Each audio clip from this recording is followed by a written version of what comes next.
गुढीपाडवा निमित्त विदर्भातील भाविक भक्तांची अलोट गर्दी मधलापूर येथील यशवंतराव महाराज उर्फ वडबाबा देवस्थान येथे पाहायला मिळाली आहे। बघूया याबाबत सविस्तर बातमी। भातकुली तालुक्यातील मधलापूर हे धार्मिक तीर्थक्षेत्र म्हणून ओळखले जाते। गुढीपाडव्याच्या निमित्ताने येथे हजारो भाविकांनी भेट दिली। नवसाला पावणारा यशवंतराव महाराज उर्फ वडबाबा यांचे मंदिर भक्तांच्या श्रद्धेचे केंद्र आहे। गुढीपाडव्याच्या पावन पर्वावर भक्तांनी मोठ्या संख्येने हजेरी लावली। पूजा अर्चना, अभिषेक आणि विशेष आरती यासह विविध धार्मिक विधींनी संपूर्ण परिसर भक्तिमय झाला।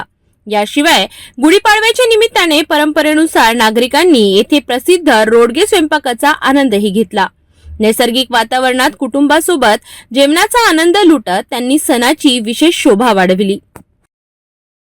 स्थानिक प्रशासनाने गर्दीच्या अनुषंगाने विशेष व्यवस्था केली होती। वाहतूक नियम तसेच भक्तांच्या सुविधांसाठी आवश्यक सोयी पुरवण्यात आल्यात। गुढीपाडव्याचा आनंद भक्तिभावाने साजरा करण्यासाठी मधलापूर तीर्थक्षेत्रावर भक्तांनी उत्साहाने सहभाग घेतला।